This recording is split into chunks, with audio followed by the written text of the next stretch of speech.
morning. Let me see who's here. Hello everyone. Nice to see you. Kezia, hello. How are you doing this morning? Charlotte, morning. Thank you for joining me. I never know. I always really hope that people will come along and join, but I'm never quite 100% sure whether I'm just going to be here by myself. So I'm just kind of thinking I'll move the position of this so it's a bit higher up. Morning. Now, Darcy, welcome. I know because I sent you the download, so I know that's well, it's your username. I'll just call you username, so that's cool.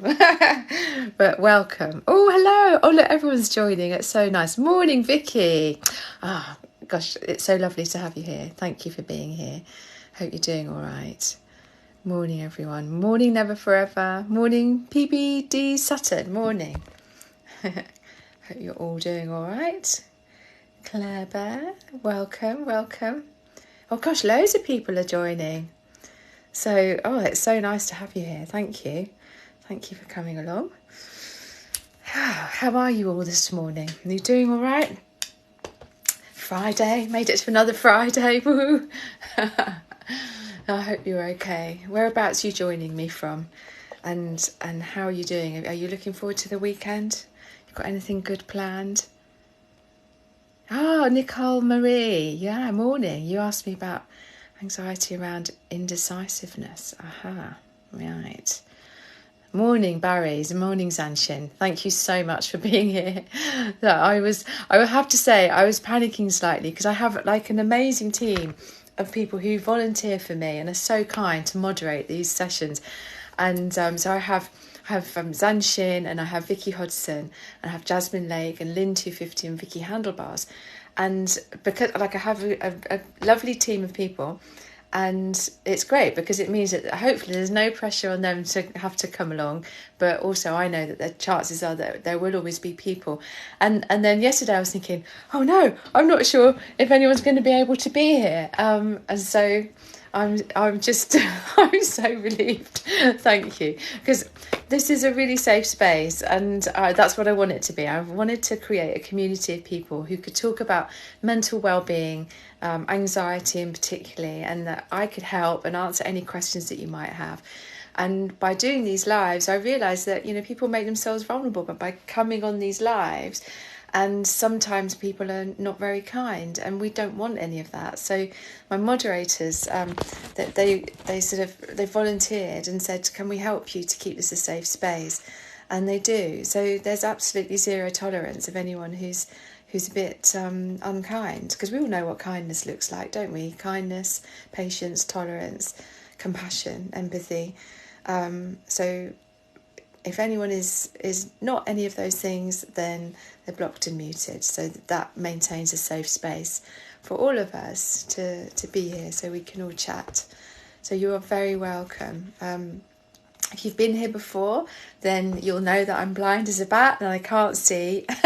My screen is a blur. So every now and again, I put my glasses on so I can have a little look and see who's joined us and say hello and answer questions. So that's what I try and do. Morning, Phoebe. Lovely to see you. Thank you very much. Lovely daisies. Gosh, you're kind. Oh gosh, that's so... Anyway, I digress. I do... What was I saying? Yeah, can't even remember what I was saying then. That's terrible, isn't it? So I'm Sarah. You're really welcome. Yeah, so I'm blind as a bat. So apologies if I put my glasses on and you can't see, because I'm facing the window and it shines a bit sometimes. But I'll do my best to answer any questions that you might have around anxiety, about well-being, self-care. We try and be really positive on here, try to help each other in the best way that we can as a supportive community. I can't answer all the questions because generally they fly through, and sometimes I don't see questions, So my apologies if I don't answer your question. You are very welcome to email me. All my details are in my link tree on my bio, but my email is sarah@sarahayres.com, and I answer all emails that get sent to me. So let me get started. I will answer as many questions as I possibly can. Oh, Chloe Ann, thank you. I'm glad you found my voice soothing. It's just my voice. But Julie, hello from California. Julie, I've still got your question in mind. I'm going to be answering your question on a video soon. Don't worry, it's all written on my list. So let's have a look. Random edits, thank you. I'm glad I make you feel comfortable. That's so cool. I love that. That's exactly what I'm hoping for. So Andy Dewis says, what is a QCH therapist? I'll just answer that quickly. There's links in my thing that will take you to my website, to the Quest Institute, to my Quest, and all of those places will answer your questions in more depth if you're interested. So the Quest Institute is where I trained, and that's where therapists who train there, we've been training therapists for 22 years now, and the Quest Institute was founded by Trevor and Bex Sylvester. Trevor and Bex are both therapists. Trevor's been training, he is the founder of cognitive hypnotherapy, and he's been training people there for 22 years. And it's a framework, really. It's a framework that allows people to find their way through to the best place that they can be in their life. So it helps them understand what's going on with them. It gives them coping tools, and we dig down deep into what's actually going on for them, so that it's not just hypnotherapy. It's a mixture of all sorts of different therapies, including NLP, positive psychology. We use all sorts of tools like timeline reconsolidation, rewind. We use tapping, EFT. We use lots of visualizations, all sorts of different things. But the important thing is that we see everyone is going in and out of trance all day, every day. You know, if you're reading a book and you don't hear someone asking if you fancy a cup of tea, that's you in a trance. And if you wake up in the morning and you go bang straight into anxiety, we see that as being a trance too. And a trance can be very often protective behaviour. So we look at dehypnotizing you from those trance states. So I hope that helps to explain a little bit more. As I say, there's more info if you follow my links. I'm actually now, I trained with them about 7 years ago, 7 years ago. And I'm now, over the last year, I've been their training manager. So I co-teach alongside Trevor Sylvester, training new students to be therapists. And I absolutely love it. It's the best thing I've ever done in my life. So, yeah. So that's what I do. That's what it is. So let me have a little look. Let's answer some questions. Enough about me. Okay, so Ezzy says, how do I deal with the fear of fainting from my anxiety, which stood me from going out? So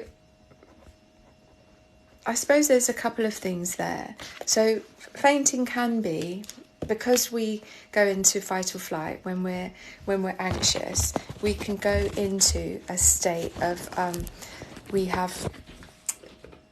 so our nervous system is scanning the environment all the time, and when it senses that we're in danger, it triggers fight or flight, and we have the physiological changes through the release of adrenaline and cortisol, and our heart rate can change, our breathing can change, our blood pressure can change, all sorts of stuff changes. And part of that can mean that we can feel a bit faint. It doesn't necessarily mean we're going to faint, although you might possibly faint. It's an individual thing. We all do our anxiety in different ways. So there's a difference between a fear of fainting and actually fainting. So if you have a fear of fainting, that will have come from somewhere, some event. So it's definitely worth perhaps talking to a therapist to help you find out where has this come from and reframing that. Because if perhaps some time ago you did faint, or you went through a period of time where you were fainting regularly, then your brain can be thinking, well, this is a dangerous thing. I don't want to faint. What if I bang my head? What if I do this? What if I do that? So it's a genuine fear, and it makes sense, doesn't it? It's something that if you are going to be fainting, then it's something you need to deal with. So I would say go to your doctor first, get it checked out to make sure that, you know, if you are fainting, get it sorted out so that you can see, is this something physical going on? And a doctor is the person to help you with that. If you are actually fainting, how can you deal with that practically? So going to the doctor, as I say, but also beginning to recognise the signs of what fainting feels like so that you can make sure that you're safe. So if you feel like you're going to faint, to make sure that you sit down, that you're in a place where you are safe. So if you're driving, pull to one side of the road, and so on. And as those sensations, either the fear or the fainting itself, is part of a bigger picture of anxiety, then it's helpful to be able to reduce the level of anxiety that you're feeling. And the anxiety can be because of a specific thing, or because of the perception or neuroperception of something that is happening or might be going to happen or has happened in the past. So all of the techniques that I share on my page are all about sending the message to our nervous system that in fact we are safe. So it's well worth having a look at those techniques to help yourself. Tapping can be really good for things like that, like this, because tapping helps you work through the process of what's going on, the fear, and helps you come from a place that's quite negative round to a place that feels much more in control and safe. But it also can help you because it diverts your brain, it slows everything down, and it can be very, very calming in itself. So that's worth looking at my tapping videos. That might help. Now, I know that was a long answer, and I know I've had people say in the past, oh, you talk for too long, you talk too much. But, you know, if someone asks a question, I want to give a nice answer. And so I want to give an answer that's helpful. And it takes time sometimes. I'm not going to dismiss someone's answer. So my apologies if I'm a bit long-winded sometimes. I don't mean to be. I'm just trying to be helpful. So I hope that explains. But I hope that helps, Ezzy. So let me have a little look at some more questions. Let's have a look.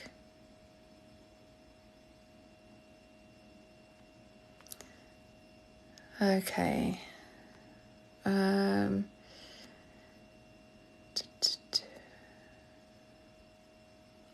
So, and Lauren says, are you actually going to faint with anxiety? As I struggle with it often. The chances are you're not going to faint, but it can feel like it because your breathing changes and you can feel lightheaded. So, yeah.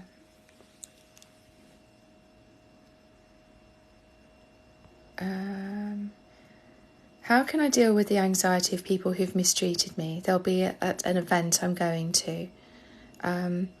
That's from Bag of Bones. It's really hard, isn't it? When people have mistreated us, it's so important for us as human beings that we have social connection. We're social creatures, aren't we? And in an ideal world, then we'd feel comfortable with everyone that we were with, and we'd feel welcome, and we'd feel seen and heard and appreciated by all the people in our lives. But unfortunately, life happens and we fall out with people, and sometimes there are people in our lives who don't deal with those falling outs very well, and perhaps they can make us feel bad, or they can be nasty, they can mistreat us. And so I would look at that and ask myself, is this a place that I absolutely have to go to? Do I really want to put myself in that environment with people that are not very nice? Because you have a choice. You don't have to be with them. If you want to draw that boundary and say, no, I'm not going to put myself through that, then you are absolutely entitled to do that. Okay, so that's one choice that you have. If it's a place that you feel you have to go to and you're thinking, no, I want to go and I don't want to have these people stop me from enjoying this event that I'm going to, then how can you deal best with that? And I suppose it's about being much more in the moment and understanding that there is only a certain amount of stuff that we can control. So you can control, if you go to this thing, you can control what you wear, you can control how long you stay there, and you can control your preparation towards going to it. And you can use technique to control to a certain extent how you feel when you're there. And when you're there, you can control who you talk to. And so there's lots of stuff within your control. What you can't control is the behaviour of the people who are there who either you don't like or they don't like you. And so to be able to accept that and think, well, it is what it is. They are who they are. And there's always a solution to that. You can always remove yourself from their immediate presence. You can remove yourself from the event. They might remove themselves from the event. So I think it's about looking at choice and understanding, okay, I'm going to give my focus to the people at this thing that I do really like and who are good and kind. And I'm just going to go, let those people who've mistreated me, let them just get on with whatever they want to do. Because for me, and this is a technique that I use sometimes, I get that thought and that worry and that feeling, and I think, okay, this is what it is, and I'm just going to put it here, and I'm going to choose in my imagination something to wrap it up with. And it might be a cloth, it might be all sorts of things that you choose, and I just imagine wrapping that feeling up. And then I imagine getting a container of some sort. And again, this will be very different for everybody. For me, it's often a box. And I get my box and I open it. And I very gently and carefully put that feeling and that thought in that box. And then I put the lid on. And I find that if I look around, I'll find that there's a lock on that lid. And I'll find the key, or I'll find a way of locking it. And I lock that feeling and that thought in that box, so it's safe. And then I take the box, this is all in my imagination, and I take the box and I put it somewhere safe. And for me, it's usually behind me. I put it on a shelf behind me. I imagine that there's a whole library in my mind. and I take it and I put it there and I go, right, you're there, and I acknowledge that you're there, but you're behind me, and I'm going to give my focus to the good stuff in my life, to what's happening now, to the people that I want to talk to, people that I enjoy. And it just takes away the intensity of it being here in my face. So I hope that helps. Give that a go. Don't wait until you go to the event. Try that sort of thing in your everyday life, so you get good at being able to put difficult, uncomfortable things in there. It's not a sort of be all and end all, because you don't want to just not cope with stuff. What you want to do is actually have the courage to face it, and over time you will be able to. But as a sort of temporary coping mechanism, that can be quite a helpful thing. So give that a go. I hope that helps. And yeah, good luck. And what a shame that people are mean. Why are we not all just kind in this life? I wonder that sometimes. Okay, let's have a little look.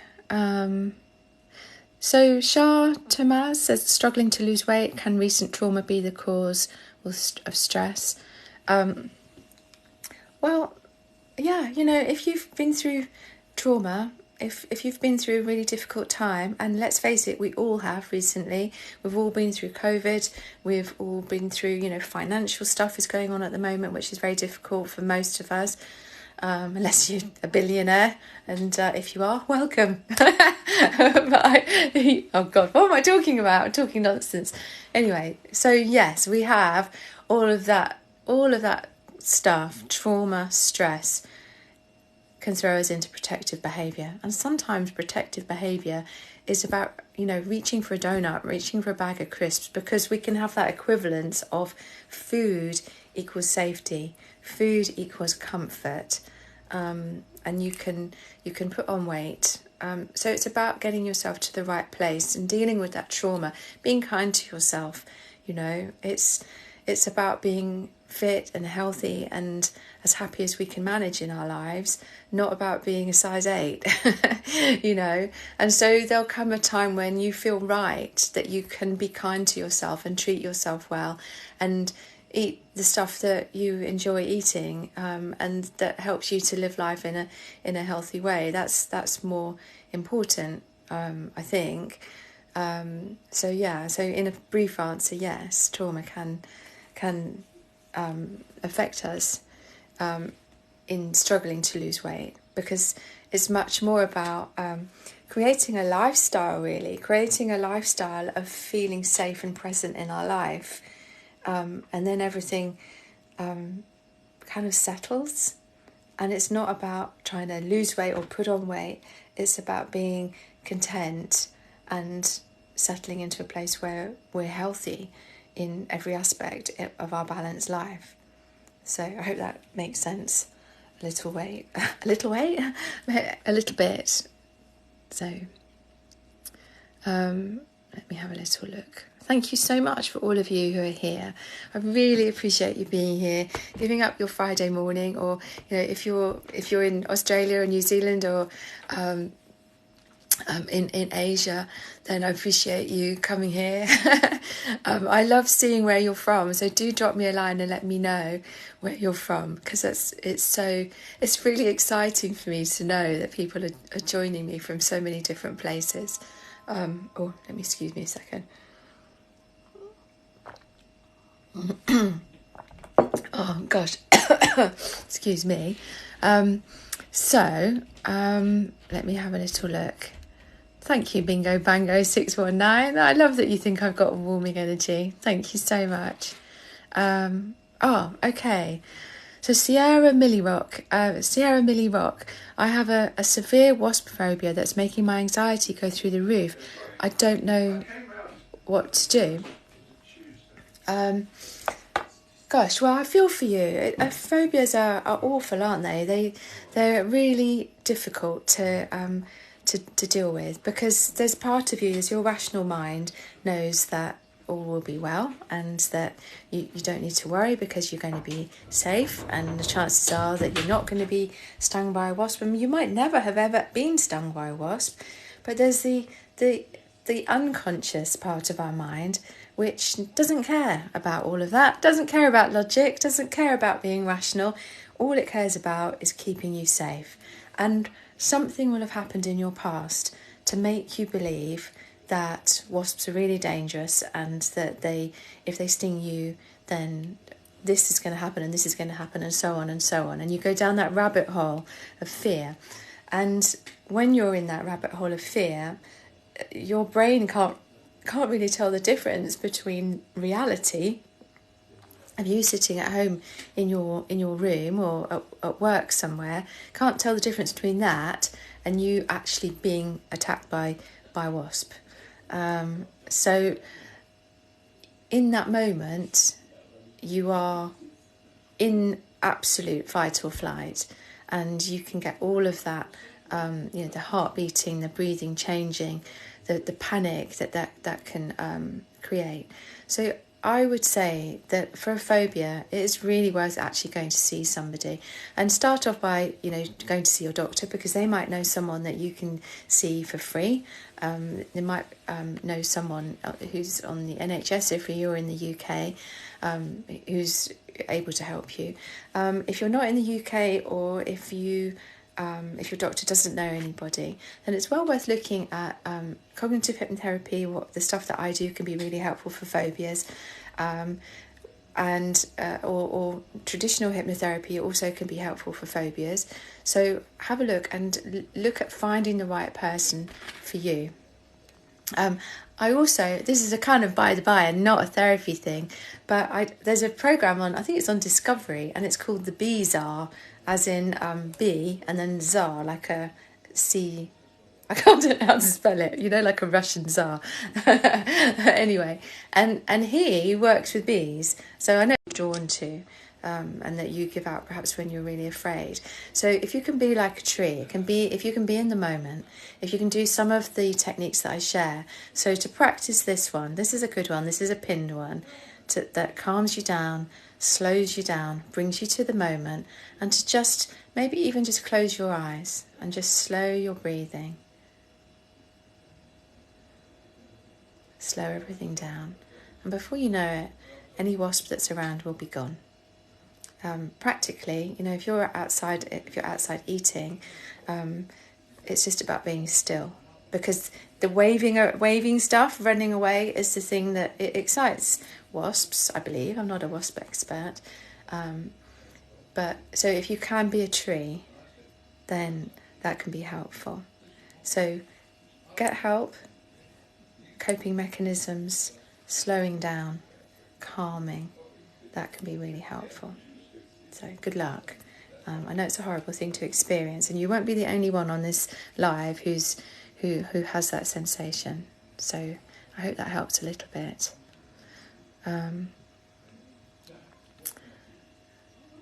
Let's see. So Chloe Thompson, 17, anxiety about eating in front of others.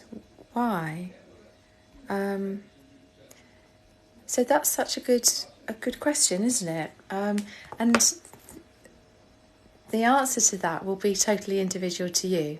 And it's one of those things that probably has come from a trauma, an event that's happened in the past for you, that has made your unconscious mind believe that there's danger, there's judgment, there's threat in eating in front of other people. And so, working with a therapist would be helpful, because you can go back and you can go back to the first event connected to that feeling, and reframe that.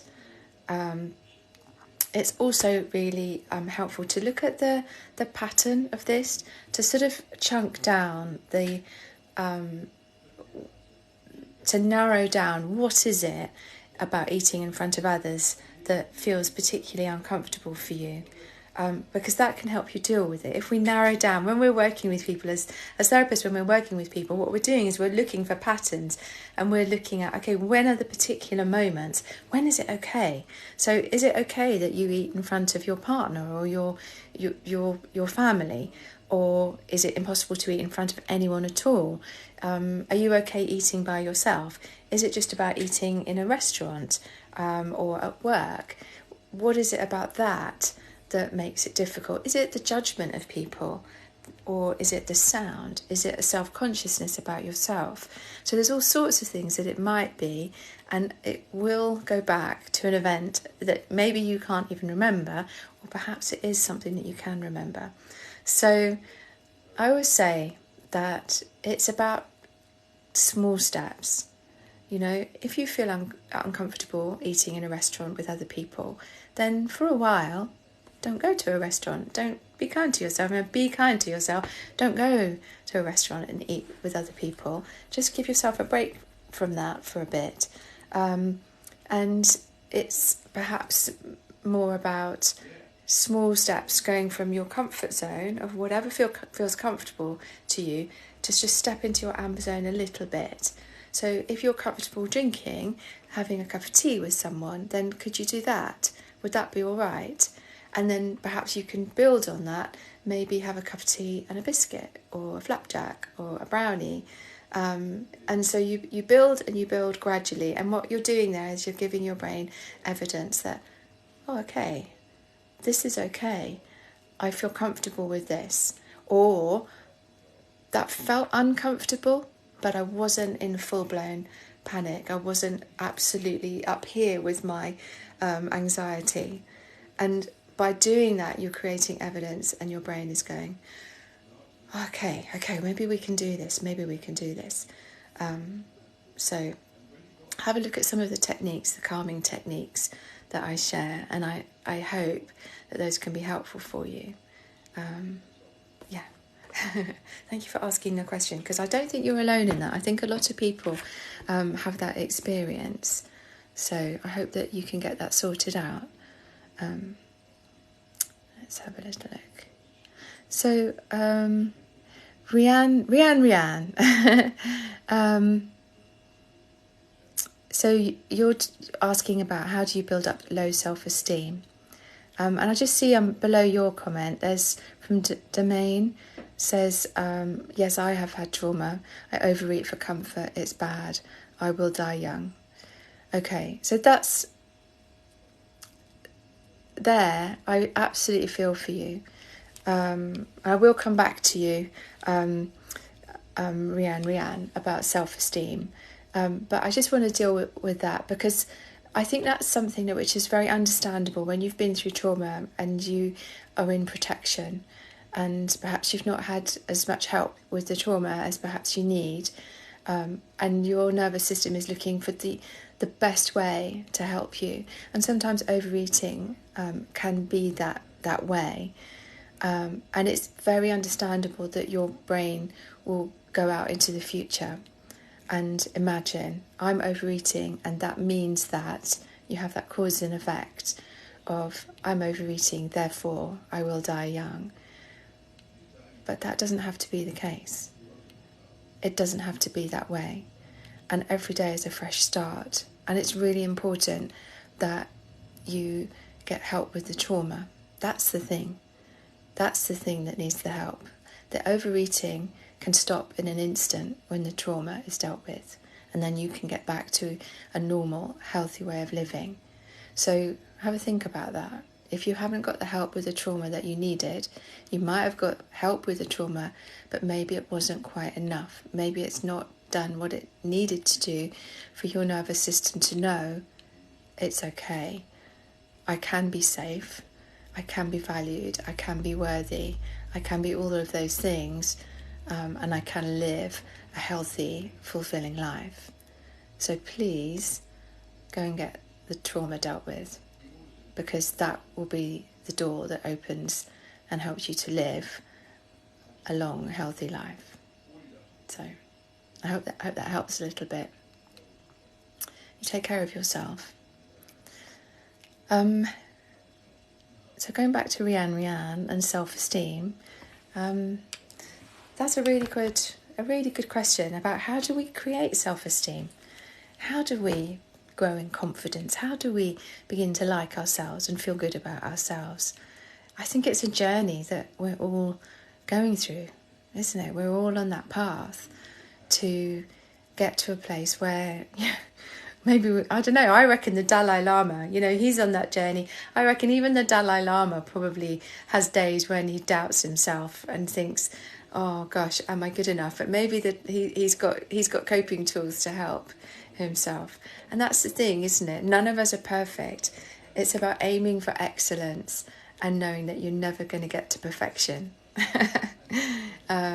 So it's a steady path. It's a journey. It's something that we all go through, and it's about failing. It's about knowing that it's okay to fail, because only through failure do we learn. Only through trying, failing, trying again, failing, trying, failing, do we get to a point where we actually look at ourselves and go, well, I may be actually still rubbish at that thing that I'm trying to do, but wow, I am consistent in my perseverance, and that can begin to build that sense of self-esteem. So it's not necessarily the thing that you're trying to be good at. It's more about the journey. It's more about just going, okay, I'm going to keep going.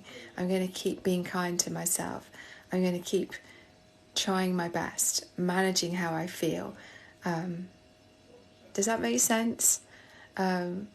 I feel like, I'm such a convert to QCH therapy. It has totally changed my life. Before I went, so I remember the very first day when I turned up to train, and I was so judgmental, and I was so shy, and I wouldn't say boo to a goose, and I walked in that room and I sat there thinking, why are all these people asking all these questions? It's ridiculous. And over time, I've realised, yeah, ask questions. Appreciate the fact that these people are curious. And I've become able to be so much more in the moment, so much calmer in myself, so much kinder to myself, and aware of the fact that I'm not perfect. I don't. It's like in these lives, I can't answer everyone's questions. I can answer as many as I can manage, and that's it. I'm not trained to the extent of being able to deal with issues such as things like bipolar disorder or schizophrenia, personality disorders. That's beyond my remit, and I know that, and I'm not going to go there, but I do know that I have worked with people for a long time now who are dealing with anxiety, so I do have a level, but I'm still learning. I still learn every day. Every client I'm with, I learn with.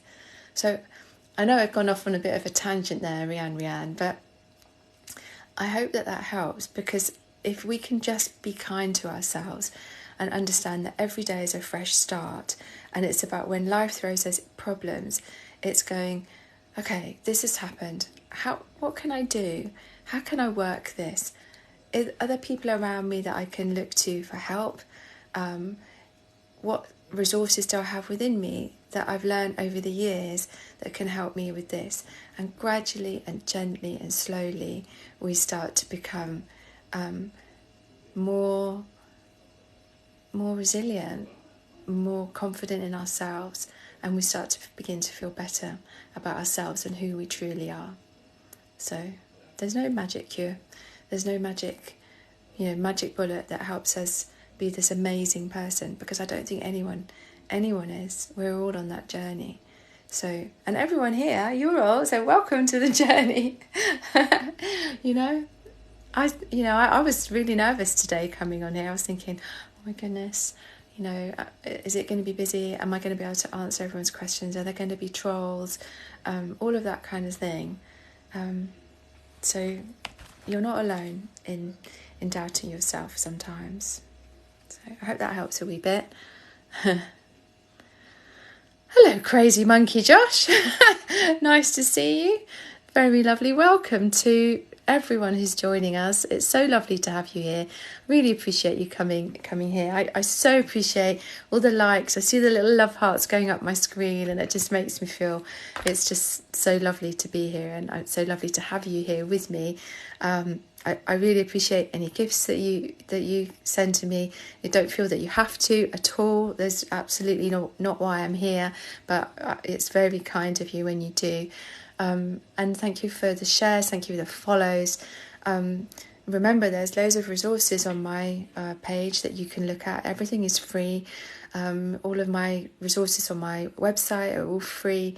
If you have questions, if I don't answer your question now, then email me. I will answer your question. Sometimes there's a lot and I take my time over them, but if I can help, I possibly will. This is hopefully a nice, safe community, and thank you so much to my moderators here, Zanshin and Vicky Hodson, today, helping me to keep this a safe space. And I see lots of you talking amongst yourselves on this, because you begin to realise, when you come on these lives with me and with this community, you begin to realise, oh wow, I'm not alone. I'm not weird. I'm not odd. I'm okay just being me, and other people feel the same way. And that's the thing I want you to know, that there's this sense in some areas of sort of the medical profession or therapeutic profession that somehow people are broken and need mending. But you're not broken, Your system is working its absolute best to keep you well, keep you safe. It's just sometimes it's working on stuff that has been really difficult for you and is perhaps still affecting you. Trauma can affect us through our lives. Our unconscious can be working on stuff that maybe it's misunderstood. Maybe you were too young at that time, and it's no longer true in your life now, but it's still triggering you. So let me answer some more questions. Let's have a look.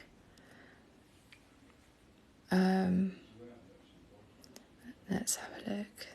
Thank you, Zanshin. Zanshin's one of my moderators. I can see he's giving good advice, so thank you. So social anxiety, Blair Maynard 88 says, hey Sarah, how do I get over social anxiety when speaking to people? I've tried doing lots of work. So it's such a good question. And I think for so many of us, we do get that sense of it's difficult chatting to people.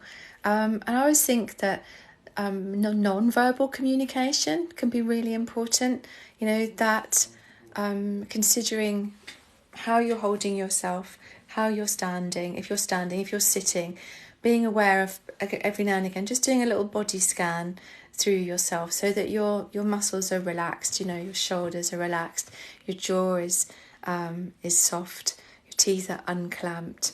When I'm doing talks in front of people, I often sort of stand so I just have my weight on one leg so that looks kind of relaxed, and I imagine that I'm holding 2 shopping bags in my hands. So if I stand up, so if I'm standing, I don't know if this you'll see, but I'm sort of, you can't see, that's rubbish. That's complete rubbish. But I imagine I'm holding 2 shopping bags. So I'm standing there and my hands are like this. So I'm like holding them loosely, but it means that I am doing something with my hands in my head. But to someone else, it just looks like I'm just relaxed. So that can send the message to my nervous system that I'm relaxed and I'm okay.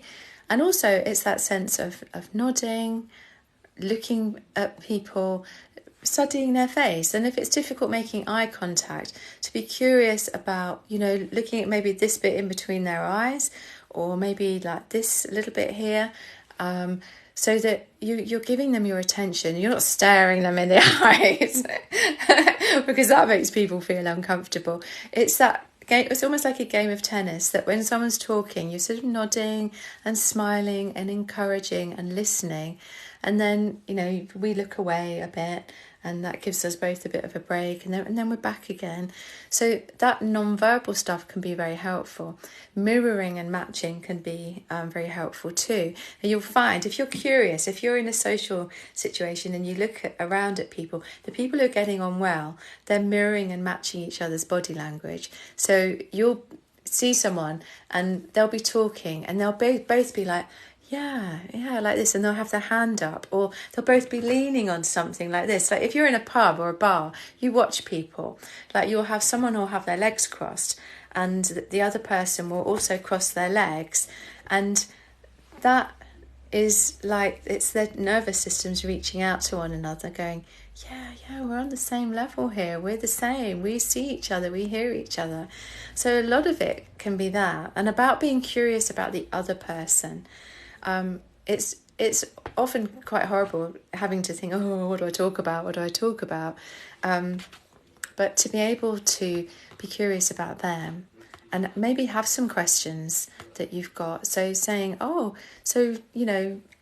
how do you know so and so, like whose party this is, or what do you do for what you do for work, and oh gosh, have you been doing that a long time? So it's not just about the first question; it's the follow-up stuff. But being genuinely curious, be nosy. I'm so nosy about people.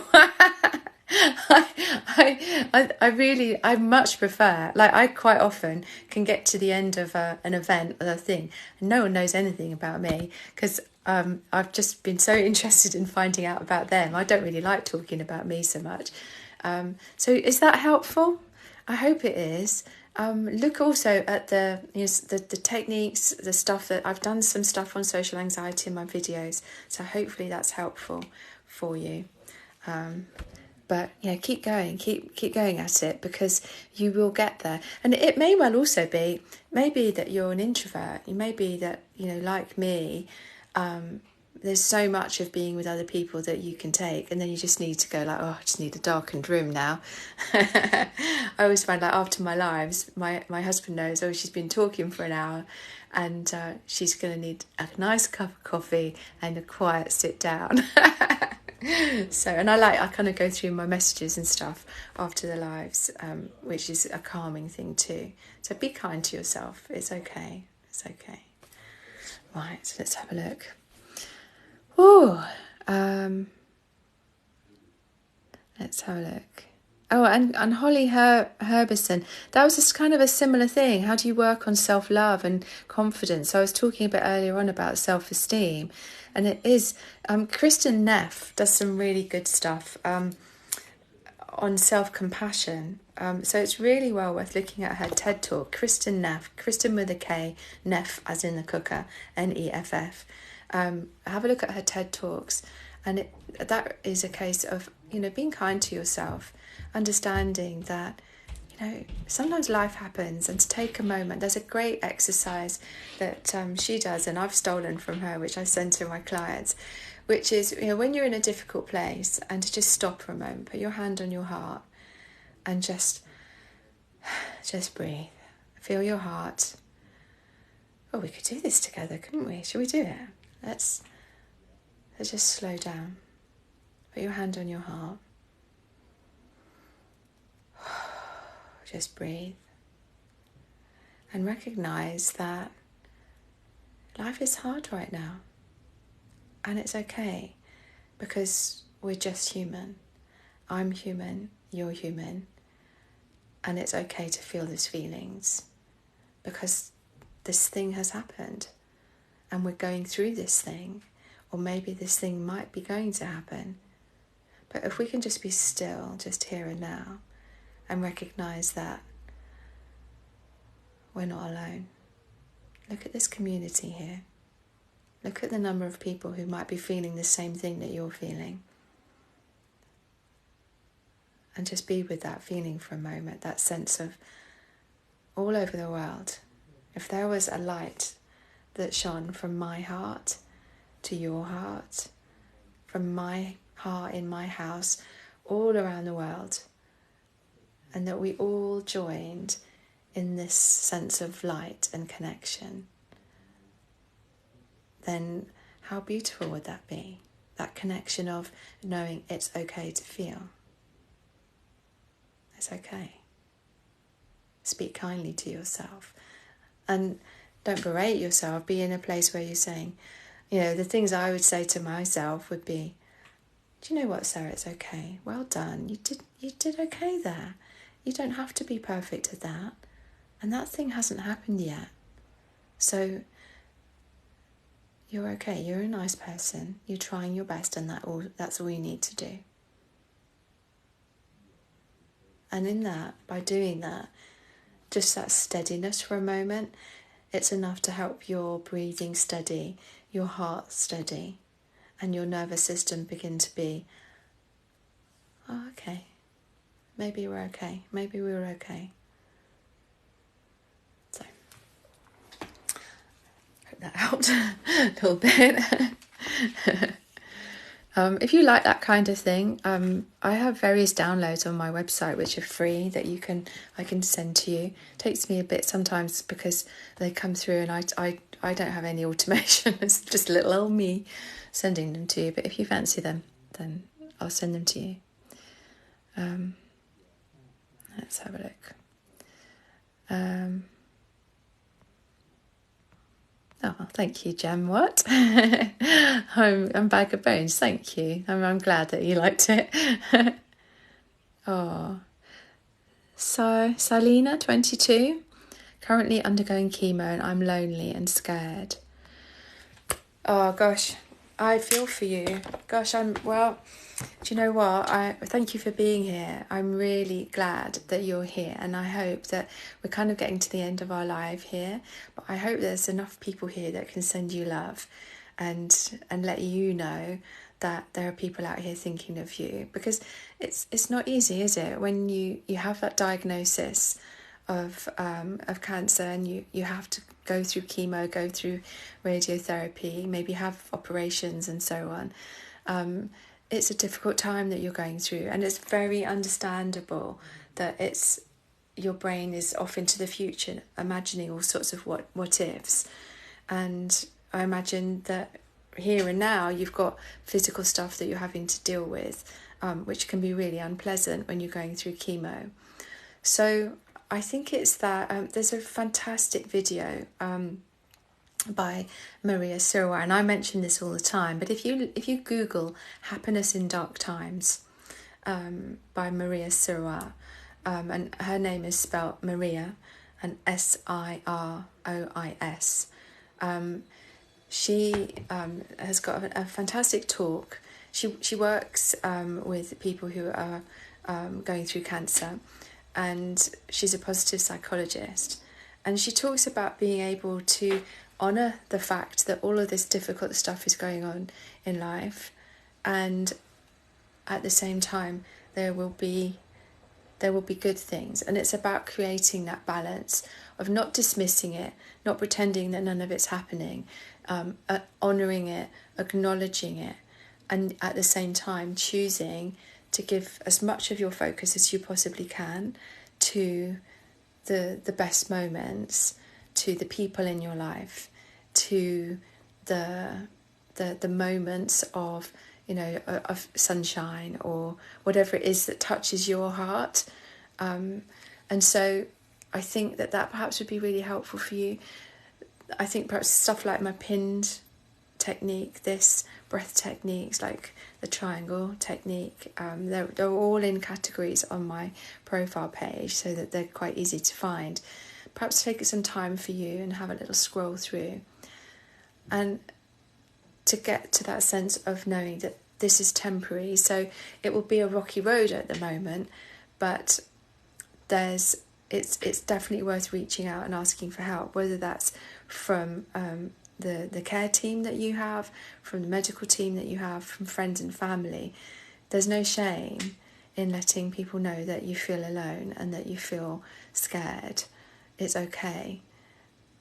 If you put yourself in their position, if you were the person who was the friend or the family member and someone reached out to you and said, I feel really alone and I feel scared, what would you do? I'm sure that you would be only too honoured and happy that that person had reached out to you, and you would do everything you could to help them in the best way that they wanted help. So I hope that helps a little bit. I'm so glad that you're here. Do come again. Be with our community, and we'll do our best to make you feel welcome and to feel as safe as we can in this hour that we do the lives. So take care of yourself as best you can. And you know, self-care is really important when you're going through times like this. Have a look at self-care and the stuff that you can do, stuff each day that you really enjoy, whatever that might be for you. So I hope that helps a little bit. You take care. So we've got just over 5 minutes left of the live. They just fly by, and I don't answer as many questions as I want to.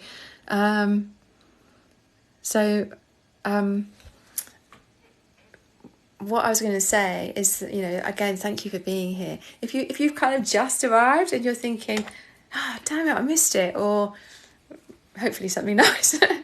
If you're interested and you want to see the whole thing, I upload all of my lives are on my YouTube page, which is reached through my profile. So you can sit there with a nice cup of tea and a nice slice of cake and watch the YouTubes in your own time of all of these lives. And what I'm trying to do is make notes of the stuff that I deal with in the lives, so that I can write it on my YouTube, and then you can go, oh, that's the thing I'm interested in, and then you can look at that one in particular. So that's what I'm trying to do. So I hope that's helpful. The next live that I do lives every Friday and Monday as best I can. So it's Friday today, and it was 10 till 11. The next one will be Monday, and that will be 5 p.m. UK time, 5 till 6. So that way I'm hoping that I'm helping everyone, so that, you know, the Friday ones hopefully are good for Asia and New Zealand and Australia and that side of the world, as well as UK and Europe, and then the Monday ones are better for people if you're in the States. So, and Julie, you're from California. So you, Julie Diva, I saw that you were here and you're in California. So you must be up. You must be up really early in the morning to be here with us. So wow, thank you so much. If you're from the States or Canada and you're here, then wow, that is dedication. So let's have a look. Yeah, Wendy Warrior Man. Yeah, I'm on YouTube. If you have a look on my profile, you'll see the link, so you can have a look. Let's have a look. See if I can answer a couple more questions. So there's a question here: what's the difference between a therapist and a psychologist? And I saw someone answered that a little bit further along. But yeah, so a psychologist is someone who's, you'd have been to university, you'd have done a degree in psychology, maybe a master's in psychology. It takes you to a much deeper level of training, and so therefore you're able to deal with a wider range of issues. So a psychologist is still a therapist. A therapist is anyone that helps someone with issues in their life. So you could be a physical therapist, you could be an emotional, mental therapist. The work that I do as a cognitive hypnotherapist, I trained at the Quest Institute, trained for just under a year, and then I went on to do my master's, which it's a master practitioner, not a master's degree. So that was a further 8 months or so that I did that, and I'm constantly doing training. I'm constantly I'm looking at doing training on persistent pain coming up. That's something that I've done training on various trauma and other sort of techniques to help my clients. Obviously, if you're a psychiatrist, then you have an even greater depth of training, because you'll have gone through medical school, qualified as a doctor, and then specialised as a consultant in mental health issues, and so on. So if you're looking for a therapist, it depends on what's going on for you, but do look at their level of training, their depth of training, and ask them about that. So hopefully that answers your question. But I see, let's have a look. Can I view witchcraft? Thank you, Barry. Thank you, Zanshin. Let me have a little look. Sorry about this. I'm just scrolling through to see witchcraft. So it takes me a while to scroll back. Sorry, it took me a while. Let's have a look. Witchcraft, where are you? Okay, thank you, Witchcraft. I'm Abby. My parents are breaking up and going in foster care while my parents are in court, and you're 10. Abby, golly, I'm so sorry that you're going through that. That must be incredibly hard for you.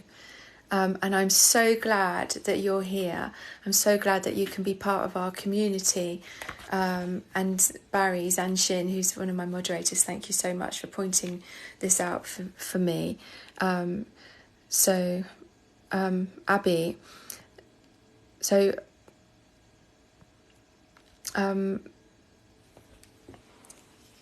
this is going to be potentially, yes, a very difficult time in your life, and all of the feelings that you're feeling, whether that's fear, whether that's anger, whether it's anxiety, whether it's just being overwhelmed with the situation, that is all completely normal, because it's a really unusual and difficult situation that you're in. But I want you to know that it's a temporary situation, and that over time this will pass. You will get through this, okay? And it's so important that you talk, not just to us, but talk with your parents if you possibly can. Talk with the people who are around you, who are helping you, so maybe social workers or the foster care people who are helping you, because they will absolutely understand that you have all these fears and that this is incredibly difficult for you right now. And so the worst thing that you can do is keep all of this inside and not share how you're feeling, because the more you're able to talk, the more you'll have other people giving you other solutions and support that can help you get through this period of time which feels so difficult. On my page there are techniques that can help you in the moment. So if you're feeling really panicky about stuff, lots of really simple breath techniques that you can use, this technique, various other things. And yeah, you're absolutely not alone in this. So I'm not sure if that helps you. Let me know if that's helpful, because I'm just... Let's see. Yeah, and you can see, Abby, that people are sending you hugs and people are thinking about you. So the world it can be a really tricky place sometimes, but it also can be a place full of kindness. And it may well be that the foster care that you go in with, if you go to a foster family, they can give you that period of time where everything can be settled, because you'll be with people who really care about you and really want to make life as safe and as settled and as comfortable for you as they possibly can. So it will be a safe haven for you whilst your mum and dad get their lives sorted out. So I think that it's very easy and understandable to be looking at the unknown as a very scary place, but actually the unknown can be a safe harbour in a storm. So I hope that is helpful for you. Do come again. We're on again next on Monday at 5:00 in the afternoon, and you're always welcome to get in contact with me. But the most important thing to do is be in contact with the people in real life who you know. Okay, so make sure that you do that, and you take care of yourself, because you'll get to a place in your life where you'll look back and you'll go, yeah, I made it through. So you look after yourself, Abby. Okay, so it's 11 o'clock and we've kind of come to the end. The hour just flies by, and I realise that I haven't answered as many questions as I would have liked to. Lexi, you missed us. I'm sorry you missed us. But come again another time. Next one's Monday, so do come. Let's have a look.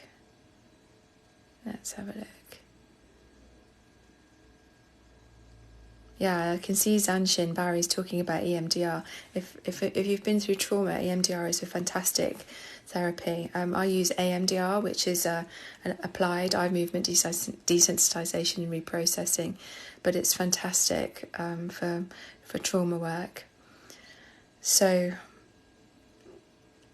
let's have a look. So I think what I'm going to do is I'm going to draw this to a close now. If I haven't answered your question, then I'm sorry about that. I really am. But you can absolutely email me, get in touch. And if you have a question, then I will answer it for you. If you've missed it, then it's on my YouTube channel, reach through my profile page and my links. There's lots and lots of free resources on my profile page, and also at MyQuest there's a therapist finder where you can find other therapists, other than me. There is, what was I going to say? There was something I was going to say and I've completely forgotten it. What was the thing? Doesn't matter, never mind. Just getting old, aren't I, really? Just old and decrepit. But yeah, do be kind to yourselves, because you are not alone in struggling at the moment, and this is a temporary time. You're not broken. You're dealing with stuff that anyone would be struggling with. So keep going, be kind to yourself, speak kindly to yourself, you know, don't call yourself an idiot, don't call yourself your behaviour silly, because it's not. Your nervous system is doing its absolute best to protect you in difficult, troubling times. Okay, so speak to people, reach out for help, because people are there for you. You just perhaps don't realise that they are. A lot of the time we assume that people know what's going on for us in our minds and in our bodies, and we're so good at hiding it that we don't realise that people don't know unless we actually tell them. So please, please don't struggle alone. Reach out, and you'd be amazed how kind people can be. So I want to thank my moderators today. I was panicking like mad, thinking that there wasn't going to be anyone here today. But Zanshin has been here doing amazing work. Thank you, Barry, for all of your help and your kindness in helping people, because I know that there's conversations going on, and you drew my attention to witchcraft, to Abby. Also, thank you, Vicky Hodson, for being here as well. Your kindness in giving up your time for me is so appreciated. So thank you for making this a safe space. Thank you for making this a community. Thank you if you followed me. Thank you if you shared this. And I hope that you have a really lovely weekend. You just take care of yourselves. Before I finish it completely, I'm going to be nosy and just have a little look so that I can just say hello to people.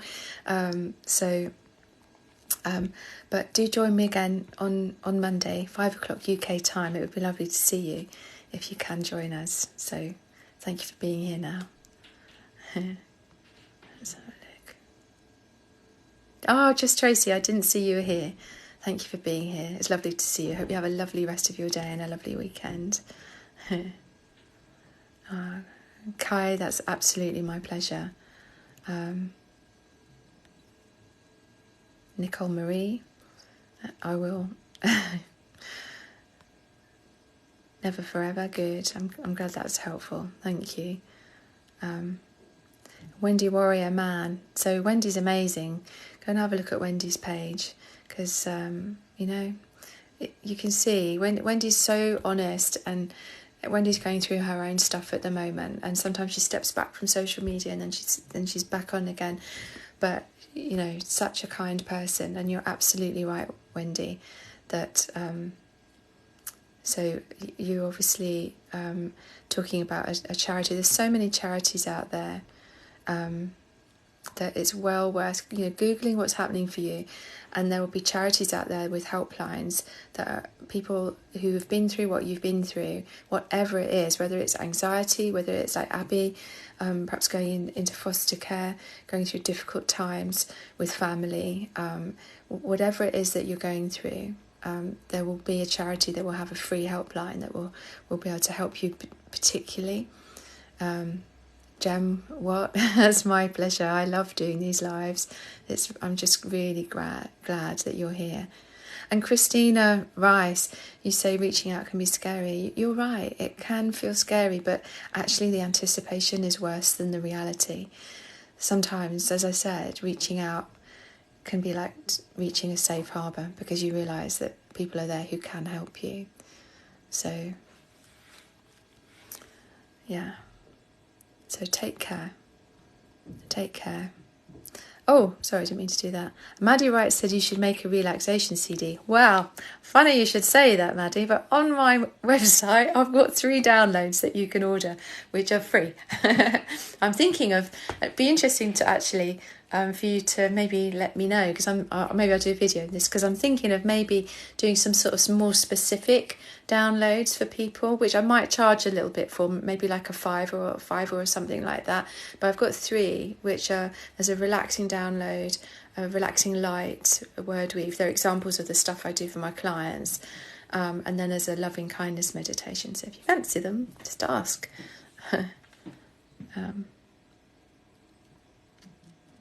Oh, let's have a look. Okay. So, thank you for being here, everyone. I'm going to go because it's been over an hour now. But thank you all. Take care. Have a lovely weekend, and I will see you soon. See you on Monday, hopefully. I'll post a link so you can register if you fancy. Take care. Bye-bye.